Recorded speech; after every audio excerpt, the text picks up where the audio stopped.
Welcome to the Love Conscious Human Podcast, your launchpad to cultivate and elevate your personal power. I'm your host, business strategist, and leadership coach, Dr. Terry. Let's have fun and jump right in. Hi, Nick. Nice to see you. Nice to see you. I'm excited to have this conversation and just be in the space. Yeah, absolutely. Thank you so much for coming here. Full disclosure to anybody who's listening, Nick and I have been working together for quite some time, several years. Nick, tell everybody what you do and how you're this awesome planetary entrepreneur. Well, thank you. I'm Nick Hughes. I'm the founder and CEO of Founders Live, which is a global ecosystem and community for early stage startups and entrepreneurs. I could spend the entire hour talking about Founders Live, so I'll just be very quick and really describe that we are, we really empower growth and development of early stage startups, not only through our ecosystem that really provides a ton of resources and education and connection, introductions and all that. But we're best known for our pitch competitions that now happen in, we crossed our high level watermark is 115 cities across 46 countries. And it's been a really amazing journey to, I started it in Seattle, Washington in the United States. And that was about 10 years ago. So we're turning into our 10th year of existence fully, and to really now see early stage entrepreneurs impacted, changed, growth, and dreams fulfilled on all the continents of the world has been pretty special. That's awesome. I love what you're doing. I love what you're doing. So yeah, thank you. Yeah, absolutely. You're totally on track. Yep. And you are definitely a love conscious human here on the Love Conscious Human podcast. Mm-hmm. So, you and I talk a lot about war consciousness and love consciousness and all the stuff that I've outlined in my book, Flip Your Switch, A User's Guide to a Whole New Mind. I want you to talk to the people here that might be listening and there are these struggles and there are these okay, let's start with this. What's the point of becoming love conscious as an entrepreneur? That's actually such the root question. And, I think, I've struggled with that for a while simply because, I think the tension, and again, I'm an entrepreneur, I'm a founder, I'm growing a business. All right. I'm coming from that angle here. And, the books we read, the podcasts we typically listen to really come from the war conscious direction. And I think what's crazy is until otherwise educated, we all just take that for like normal and granted. And it's like, oh, and, competition and, there's a winner and a loser and, speed is the most important thing. You have to do this or you're going to die, this sort of thing. And so what I was challenged with for a number of years was to really figure out like, wait, is this the only path? And it didn't feel right. And it was very confining. And I would even use the term, it just felt like the lack of oxygen in the room. And like, it was like, what, and especially when we started working together, it became very clear to me that there's more than one path.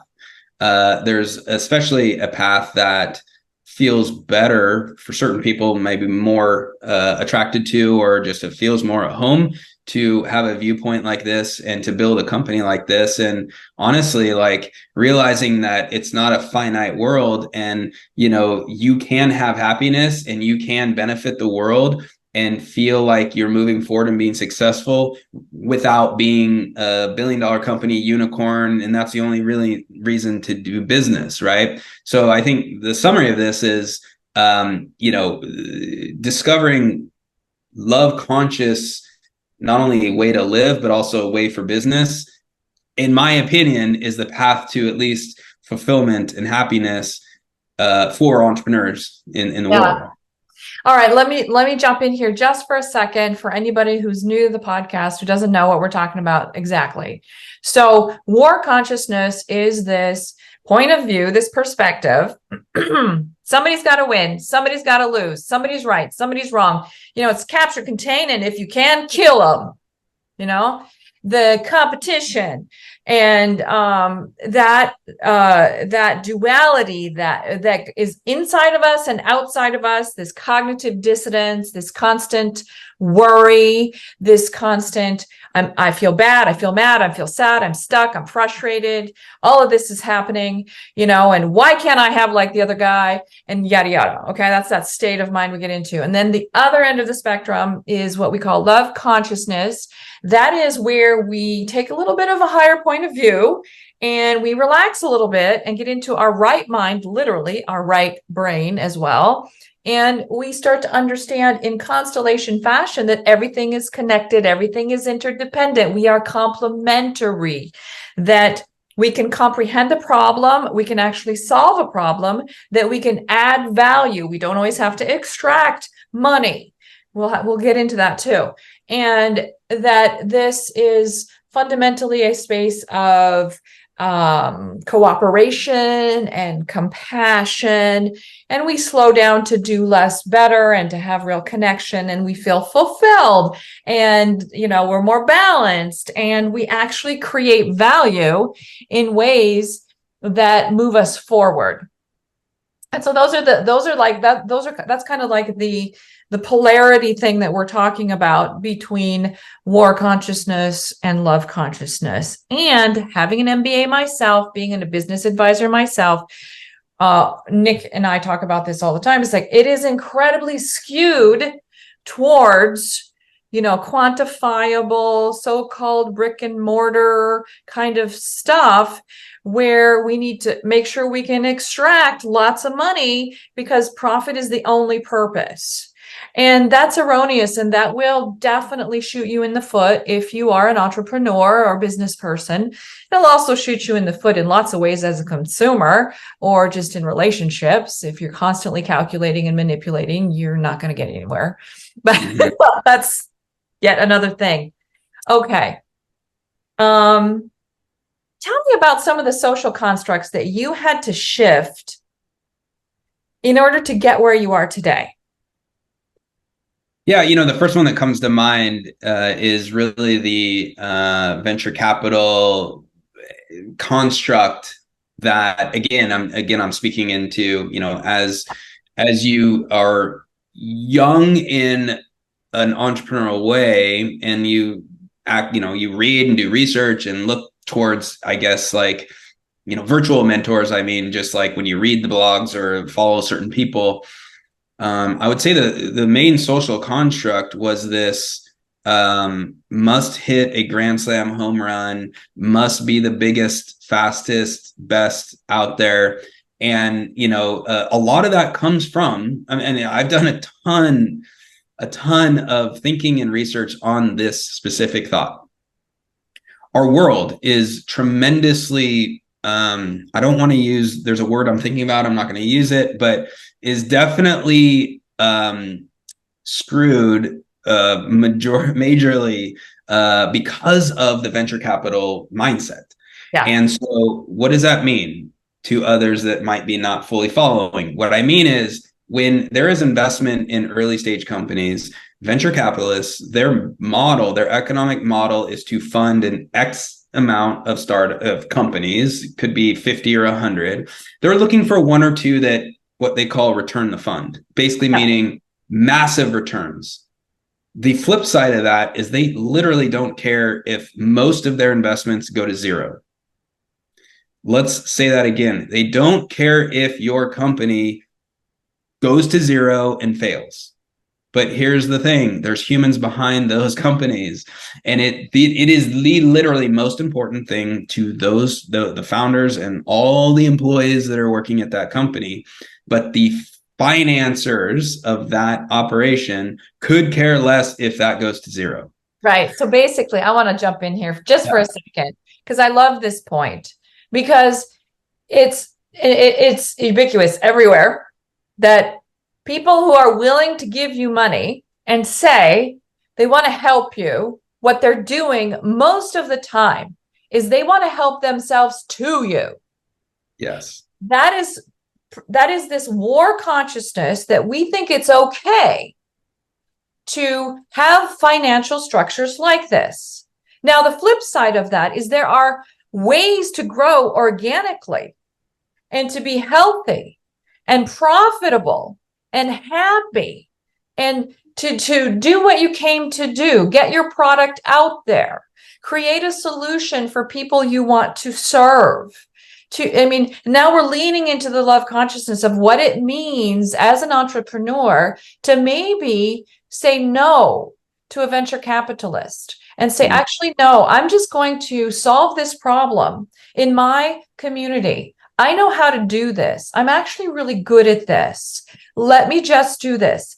How can I earn money? How can I do less better and grow my company? Who do I know that will support me, maybe in blood, sweat, and tears, and not just in throwing some money at me, but actually give me bring me a client or help me find the right kind of factory or supplier or whatever. This is like so crucial because I think so many people in all walks of life, and entrepreneurs are brainwashed into thinking you've got to go out there and borrow some money. Yep. You don't. Not necessarily like that. Yeah. Yeah. Thank you. And, to just, add one more step on this is, in addition to that, I would say the second construct was speed or acceleration only, and together with you're not enough. So, with acceleration of technology over the last 25, 10, now 5 years, now we're seeing it even massively more with AI.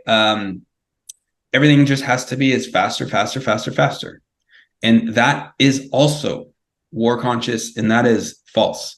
And I can tell you from personal experience, everyone going at whatever speed or like trying to increase the speed of your operation or getting to market or growing revenue is it's got failure written all over it, because you're going against this time thing that you're never going to win.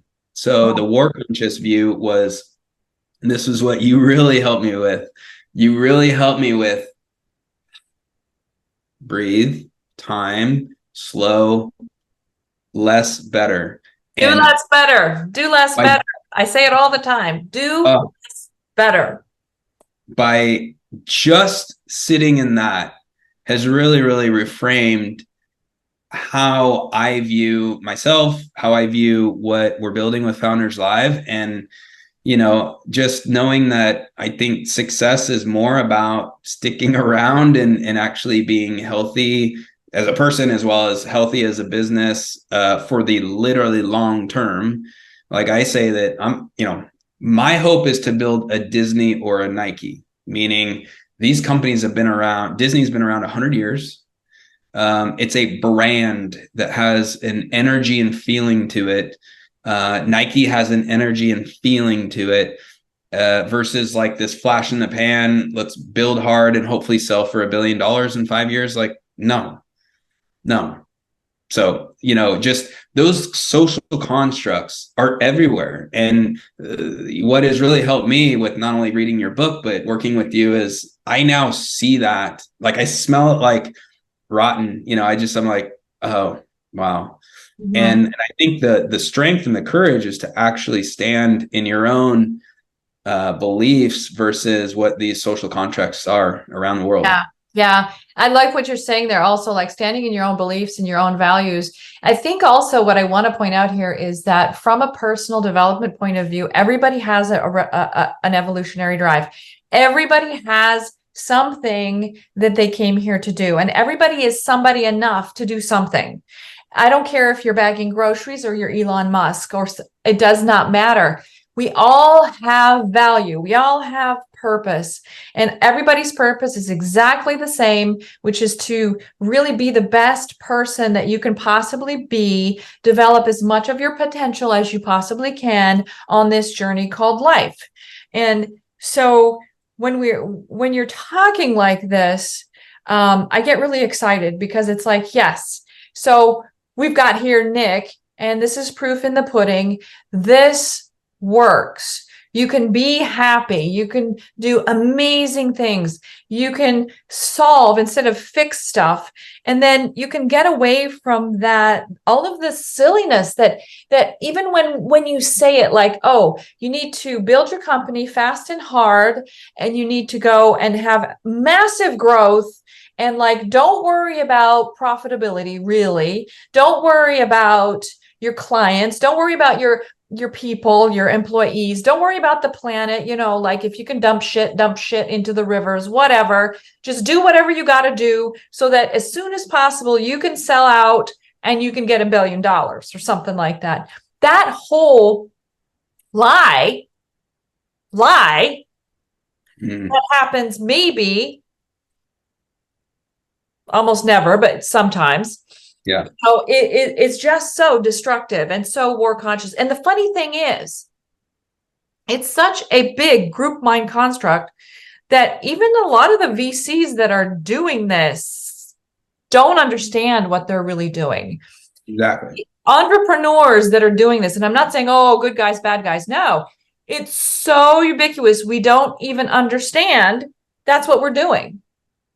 Yeah. It's sort of like, we got to step back and say, what is it actually that you came here for? Well, and that's, like, well, first of all, a couple thoughts here. What we're not saying and what I'm not saying is, never look for investment or getting financing. And, that's a whole different conversation. And it's important to look at your operations and your company appropriately. But what we are saying is that it's so predominant that most are not aware of this. And, the on the finance side or venture capital, they're a business too. They're just operating on their business, principles. And my concern is that it is overflown into so much more, because venture capital was created as, it was this really niche side thing. Okay. Yeah. And, even most VCs will say, look, venture capital is not for most people, not for very few startups, but it's literally became the, at least the Bible or the thought process of what from the media is talking about it to all these big companies that we use every day.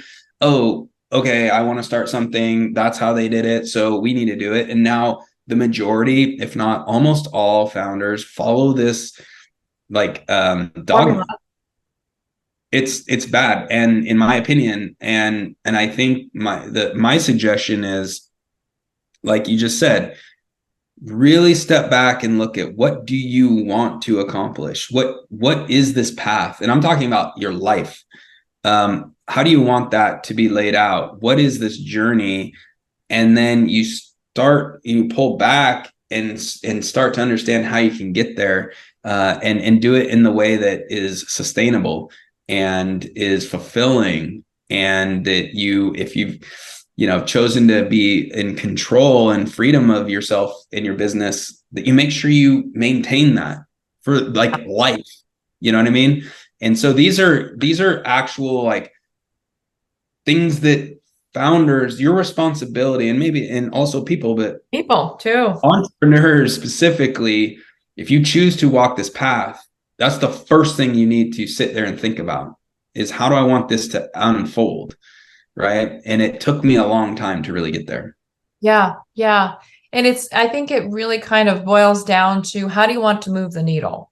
Like for yourself, but also for your family or for people in general, for the planet. Pick a problem. There's lots of problems that actually need solving, not just quick fix so you can make a buck. And that's the whole difference between the war conscious versus the love conscious. Because in love consciousness, that's where we make great products, we make great companies. You know, you talk about something like companies that have been around for a while. It's because they were creating value for people somehow in ways that were sustainable enough that they could continue to exist. So if profit is your only motive, you're going to shoot yourself in the foot. It doesn't work. You've got to have the motive of creating value, which means solving a problem or helping somebody somehow. If you plug into that, something that's meaningful, then you can get some real answers. You can really move forward on solving things and you know, growing, whether it's your product or your company or just your life. I mean, for some people, it applies more to a career than it does a company, but it's the same process. Or it might just be understanding how to have great relationships and letting go of the over-calculating mindset and start to, and not just count all the time. You can't just count. You have to create value first. Then you can count the value that you've made. But if you're just counting, and over here, it just sort of kind of like you're counting, but there's nothing really there. And this happens a lot. I call it MBA myopia. A lot of people come out of the MBAs, which I did myself, and you're not quite understanding the difference between keeping score and creating value. That if you're not creating value, there's nothing to keep score on, even though you can fill out Excel sheets and make business plans and submit them to banks. It actually doesn't mean that you're creating value. Creating value is another thing. It's actually helping people. And it's harder to pinpoint because you can't just put a number on it. You're out there solving problems. You're making somebody's life better, or you're healing, healing something. Yeah. Well, and on that, you know, just kind of, that's exactly where I wanted to go on this, as well as, you know, creating value. And, you know, maybe I'll explain it this way, which you kind of know about, but for the people here, I mean, literally just last hour. Okay. Last hour, my call was with, someone in Guero, Zimbabwe. All right. That is it's like the third largest city in Zimbabwe, but it's to us, you know, it's definitely out there, and it's this city, you know, randomly in Zimbabwe. We're going to get started there, and you know, I literally told him so we have a team forming there, and they're gonna launch Founders Live there, and I mean, that to me, again, stepping back, like, this thing is happening all over the world, and people are incredibly changed and impacted. I told him, I said, you know, you will be starting this is, you're launching it in your city. You two people will be doing this and responsible for creating this activity, as well as you'll be changing people's lives. Like, there will be, you know, your city will be forever changed because, and I'm not just boastfully saying that, I'm saying that because it's true, that, you know, by bringing this global connected ecosystem to a city like Guero, Zimbabwe, that probably has 50,000 people in it, connecting those founders and entrepreneurs and people that are building things and creating things to a global network that can help them, will move them forward, will forever change their city.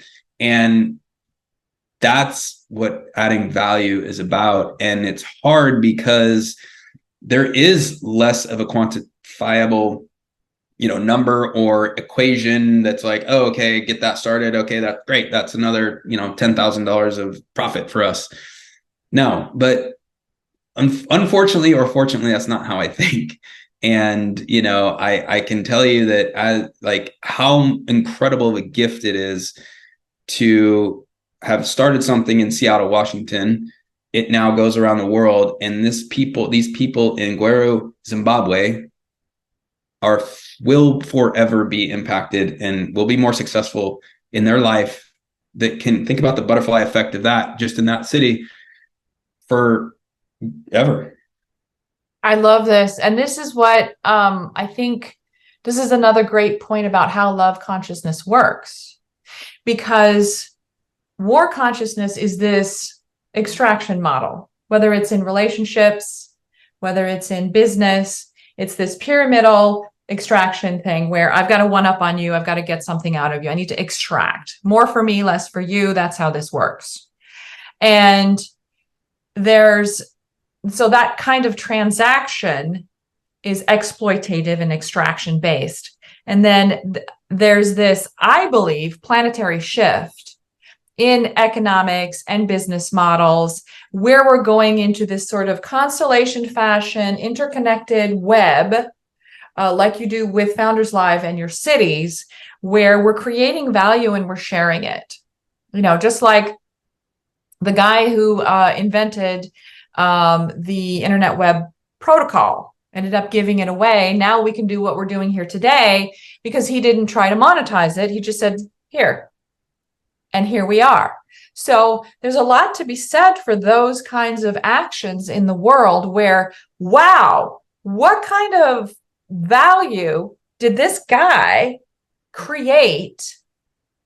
A scientist who wanted to talk to some other scientists. So he made a web protocol that they could all share their documents together and see each other's work.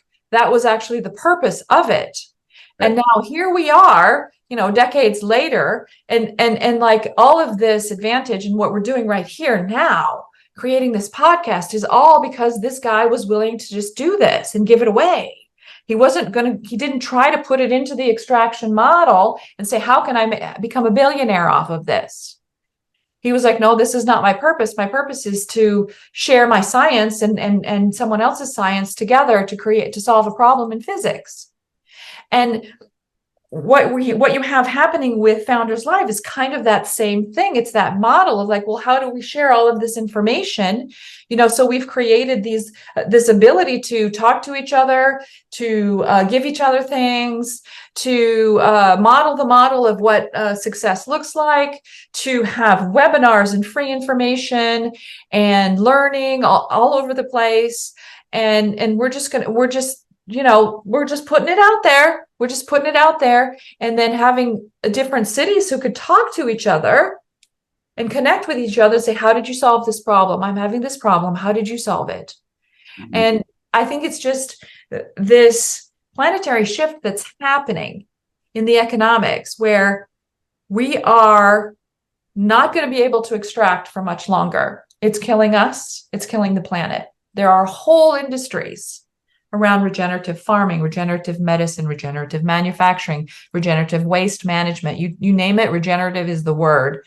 And that's whole industries that are screaming to be born so that we can actually solve some problems and create, and it will be this constellation model, which I think is just so cool. It's like a web. What is your advice then to people that might sense that they're a little ahead of the curve on this, myself included, that it can be painful just meaning it's a bit against swimming upstream a little bit in some of this. So what would be your advice if people identify with this but maybe are sensing resistance, or it just feels like it's against the grain? Well, excuse me. I would say it's not actually against the grain. What you have to plug into is that it's actually structurally natural economics that we're talking about. Just like if you look in nature or you look at energy, nothing is lost, everything is transformed. So we don't trash things. Everything is recycled in nature. The leaves biodegrade, yada, yada, soil, blah, blah, whatever. So I think what we have to do is shift into the understanding that this love conscious or natural economics that we're talking about is actually the way it really works. The war conscious extraction thing is man-made. Will you suffer from it? Probably.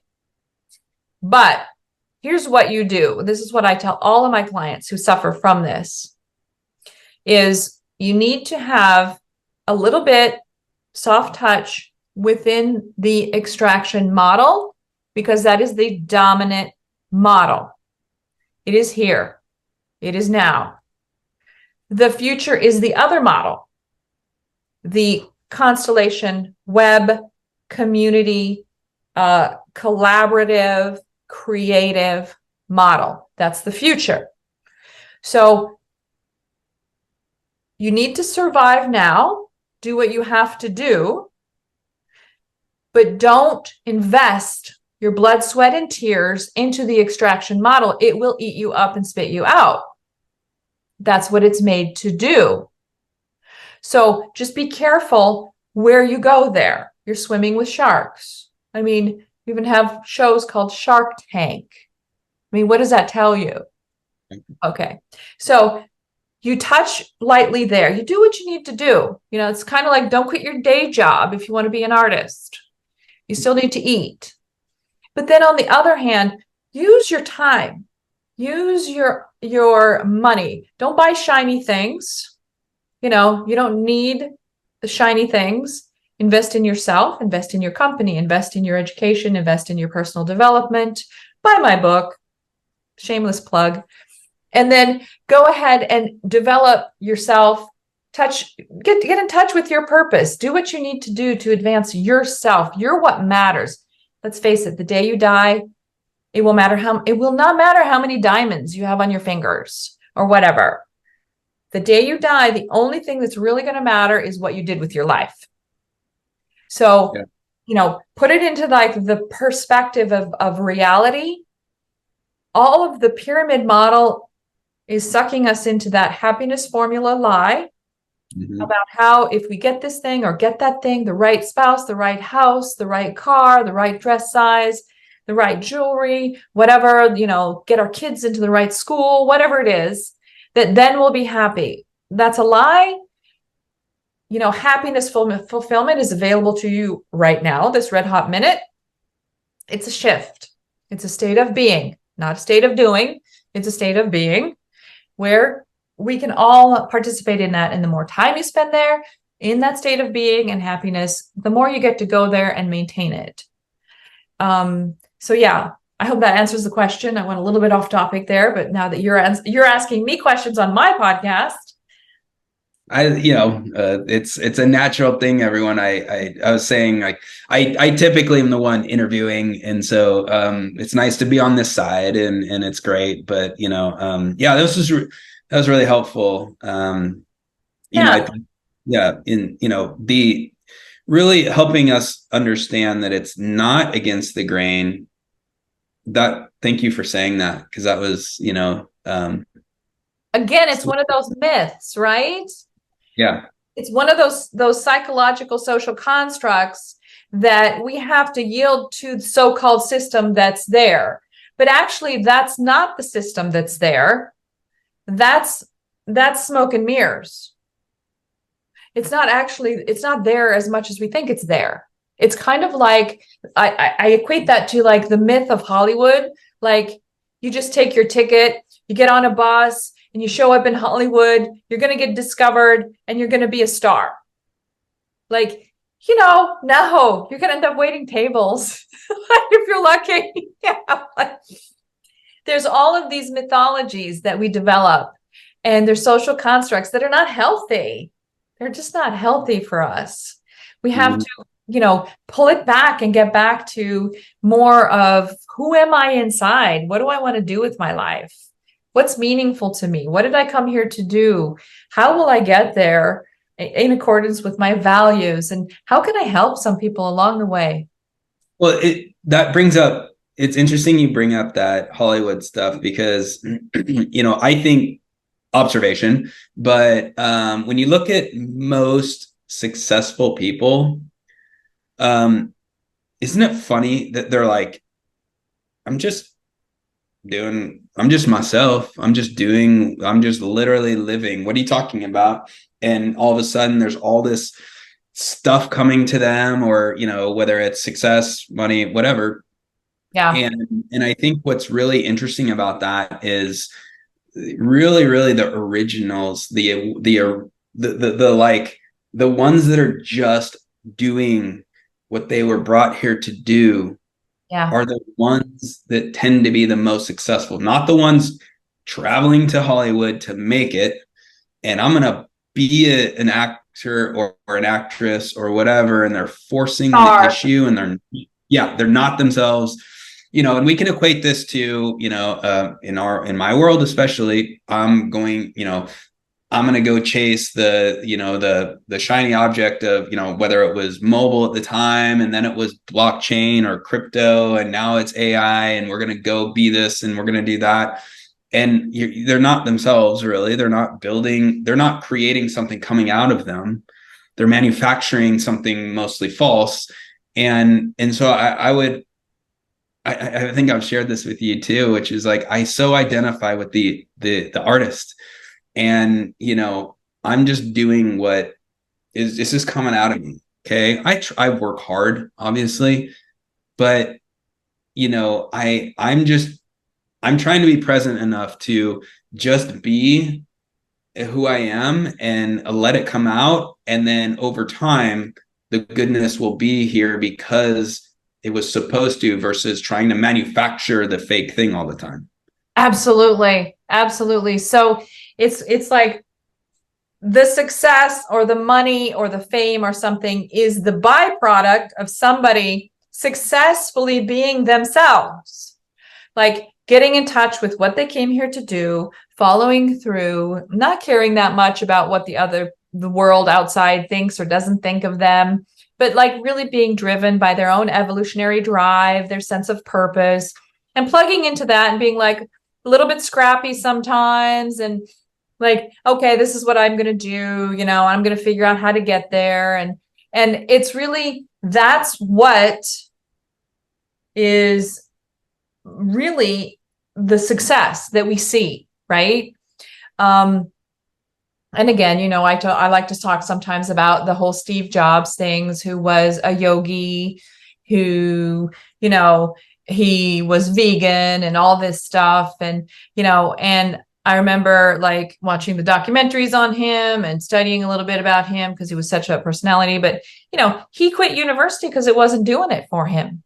He's like, no, this is not, he had a sense of, I'm here to do something. And then he created, the Apple architecture because he was like, as a yogi, I know this isn't really good for the brain. We need to make this a little more user-friendly. So it uses the right side of the brain too. And so he made, so the whole mouse and this, all of this is happening because he was adamant about being on his purpose. Like he couldn't be off. Yeah. Like it made him not good. He couldn't be off of it. He needed to stay on it. Well, isn't it ironic that the most valuable company in the world was created and still has a lot of his DNA? Literally, we're talking about the most valuable, most money, from this perspective. And I think that's awesome. And it's, I have looked at him a lot on this. And, I think the flip side is, you can't go be the next Steve Jobs. Like, that's not the way the world works. He was himself. He wasn't trying to be anyone except literally just following what was given to him. And, I think when you look at, like, he was given the vision of personal computing, natural personal computing, and how we naturally interact with machines, whether they were these big mainframes or now these like more specific things, and or we hold it in the hand.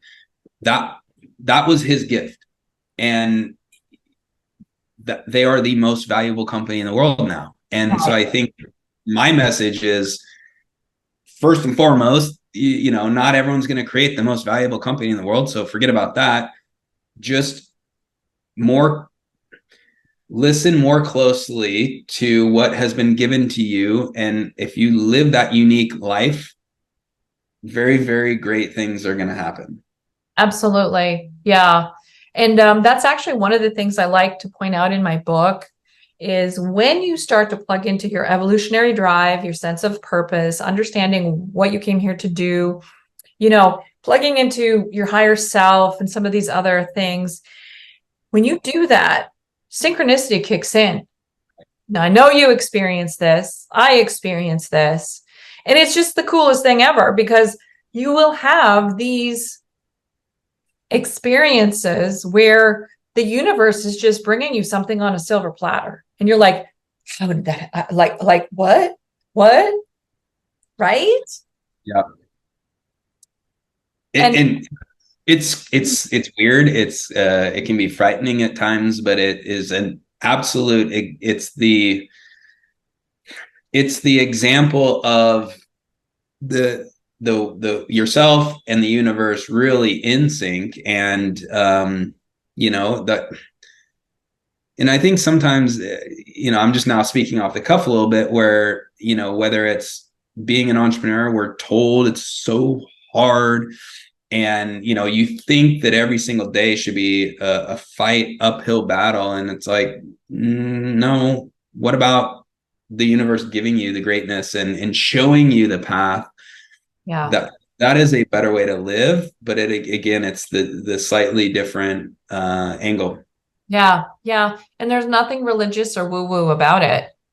No, it's just that natural evolving human state.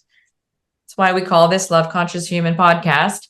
It's like when you're in that state of being, you're happier, you're feeling more, you're more fulfilled, you're just more connected with people without the friction of being connected. Like it's a natural, harmonious, with ease connection. You feel good, good things happen. And sometimes it's a little bit hard for people to believe that this is actually available to them.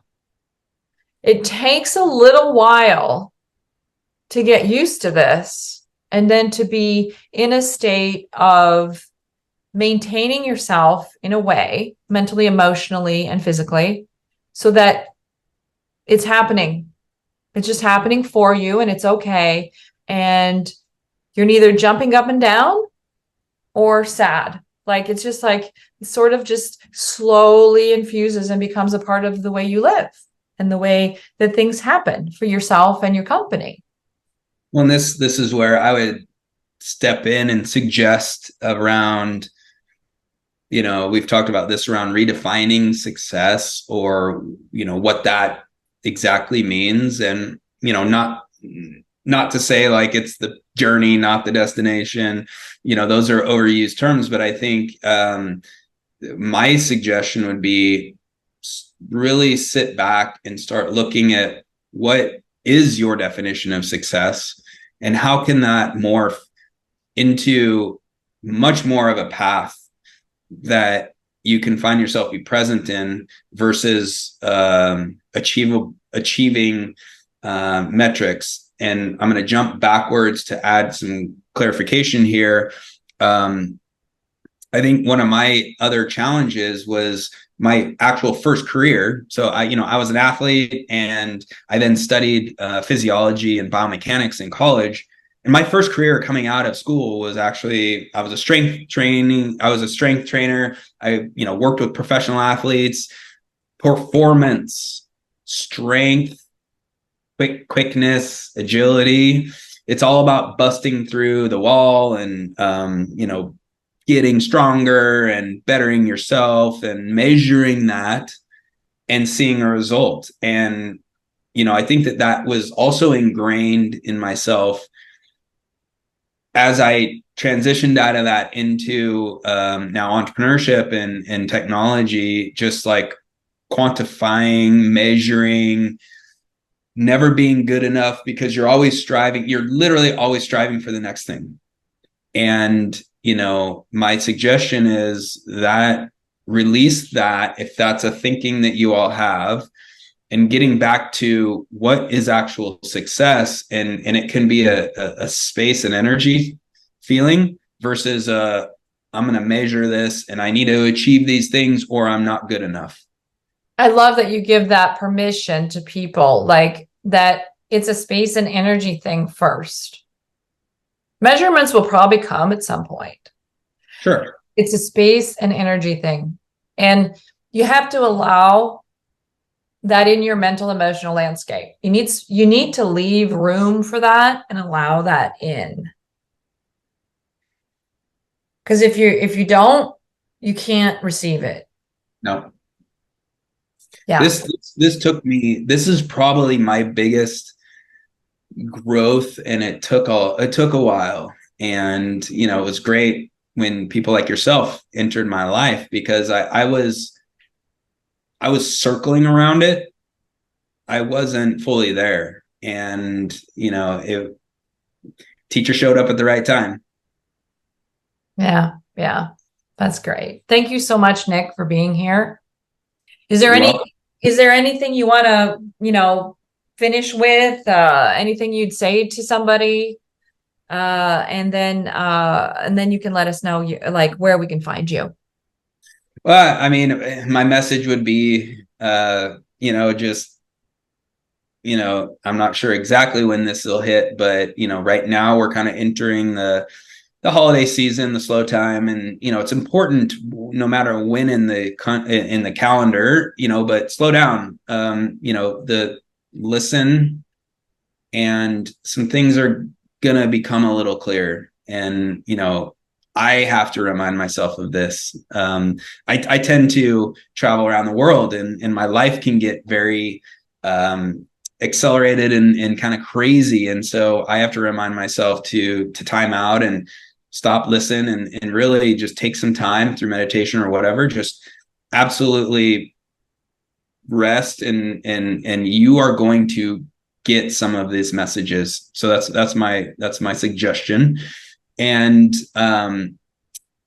where to find me, you can, you know, you know, most of the social platforms, LinkedIn, getting a little more active on Instagram, even though I'm not necessarily, you know, not on there too much, but, you know, TikTok, but then mostly, you know, of course, if you go to founderslive.com, that's founderslive.com, you'll see our stuff. You can reach out there as well. And we're always looking to talk with people that are interested. All right. Thank you so much for being here. It was great. It was great. I love the way you're talking about this, because this gives new perspective, and then also some proof in the pudding of what this love conscious human thing is, which is amazing, to model the model of what that means. Thank you so much. Welcome. It was a pleasure to be on. Take care. Thanks for listening to this episode from start to finish. It is always a pleasure to reach a fellow love-conscious human. If you want to expand on your consciousness education, check out the book, Flip Your Switch, on Amazon, and the courses on loveconscioushuman.com. Or you can book a private coaching session with me. We hope you'll join us again. Be sure to subscribe and leave a review. Let's come together to crowdsource a love-conscious world.